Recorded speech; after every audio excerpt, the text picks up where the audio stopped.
Hey, it's Brett and Coach, and today we are back in Evanston to continue to fill out our beer passport. To start out is a brewery we've already been to, so I'll keep this section of the video pretty brief, but we are here at Double Clutch. And keep watching to see what made me say this. Smells a little stained and wood varnishy. And back here at Double Clutch, I finally got the Alt beer, which is based off of the ales in Dusseldorf. And the reason why I wanted to try it last time, but it was out, is because of my run-in at the Dusseldorf airport with the guy at Passport Control. So let's tie in the trauma, go check out that video of the airport, as well as the other video of Double Clutch that I really dive deep into it. But otherwise, let's have a taste. It's solid, very drinkable, has a good flavor of that maltiness to it. It's not super heavy. I think it's one of the better beers that I've had here compared to the other video. I'd probably give this a 7.5. And for ABV, it does come in at 4.7%. For our second round of drinks, Brian got the Hefeweizen, which comes in at 5.4%. Smells pretty good. Pretty sweet. If I had to guess, it uses like the bubblegum or like banana-y hops, but I think this is one of the better ways that I've tasted that hop. Pretty light, pretty easy. I'd probably give this a 6.5. And for my drink, I chose a little bit of violence today. It is the Kolsch as a base, but then they turn it into a margarita. So it has tequila, lime juice, triple sec in it as well. So we'll see how this actually is.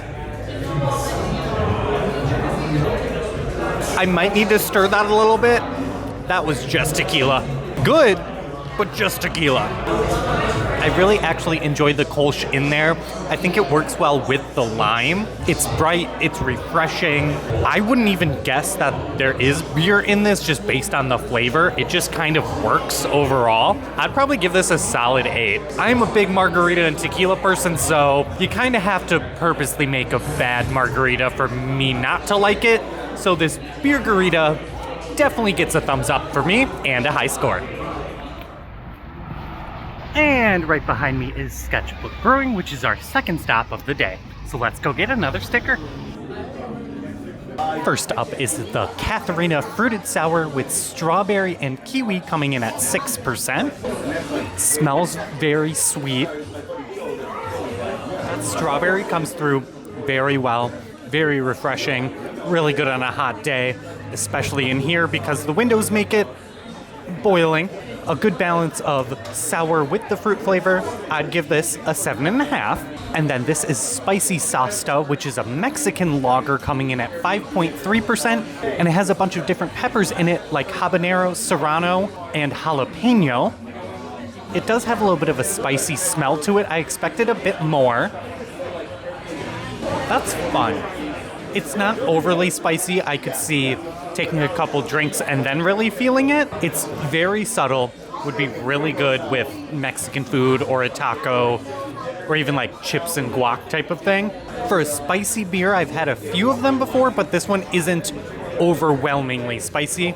I'd probably give this a 6.5. And then this is Insufficient Clearance, which is an IPA coming in at 5%. It says it has notes of mango, guava, and pineapple. It is on the tropical side for an IPA, but I don't think it's overwhelmingly tropical. I wish it was a little bit more. Super smooth, easy, drinkable, not bitter at all. I'd probably give this a 7.5. This is Bud's Corvus Nitro coming in at 4.7%, which is a dry Irish stout. It smells like it's going to be velvety and smooth, which I hope it is because it is a nitro. I get it. I understand why it's only 4.7% ABV. It is pretty thin. Okay coffee flavor. I do wish it was a little bit thicker and a little bit fuller bodied. I'd probably give it a 5.5. And then for their hard seltzer coming in at 6% is Secret Stuff with pineapple. A subtle tropical sweetness to it. It does have a pineapple flavor. I wish it was more carbonated. It is pretty light for carbonation. I do think it drinks a little bit thinner than I would like and not quite as much flavor. I'd probably give this a 6. It's fine. And a lager coming in at 5.3% is Amistosa. Smells kind of mid. It doesn't taste like anything. Disappointed. Not a big lager person. This just reflects that. It's not bad. It just doesn't taste like anything. 4. And then we have a double coastal IPA. It comes in at 8.5%, so it's definitely on the heavier side for ABV. It does have a little bit of bitterness, especially on the finish. I don't think I'm the biggest fan of this. I'd probably give it a 5. I could see people really enjoying it if they're really heavy into IPAs. It's just not for me. And coming in at 10.4%, it is a Scottish ale, it is barrel-aged lapwing. Smells a little stained and wood varnishy. They're aged in bourbon barrels, and I think that's what the flavor that comes through. Heavy brown liquor flavor that almost goes medicinal industrial cleaner. I'm not the biggest bourbon person. Not for me. I'd probably give it a 5 overall. That was my marathon rating of 8 different beer. I would say some standouts for me would be the spicy one. That was pretty solid. And I think that's my favorite overall. I can kind of give or take the rest of them. But that spicy one, doing something right. And we made it to our last place, which is DryHop. And I got the Flight here, which is 6 out of 8 of their beers. The first up is the Little Green Ghoul, which is a Helles. Comes in at 5.5%. Easy, sippable, not much to it. I'll give it a 6. And then coming in at 6.5% is Shark Meets Hipster, which is a wheat IPA. The menu does say it has a bunch of fruit notes in it, and I'm definitely picking up on that. It says it has peach, passion fruit, and citrus peel, and I think all of those are present. Third is a Czech Pilsner, which is Velvet Divorce. It comes in at 4.8% ABV. For pills, not half bad at all. I would probably give this a 6.5. Pretty solid, pretty drinkable, easy, can't go wrong.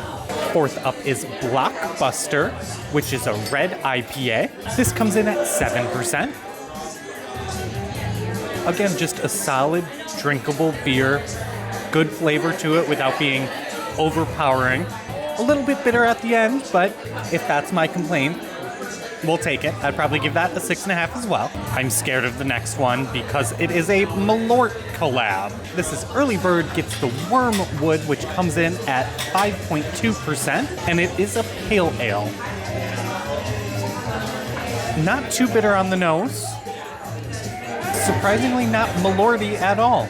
Maybe some of bitter grapefruit notes at the end. Oh yeah, that definitely grows. But it's not overpoweringly like a shot of Malort. I'd probably give it a 6. And last up, this is Georgie It's Cashmere, which is an IPA, which is at 6.6%.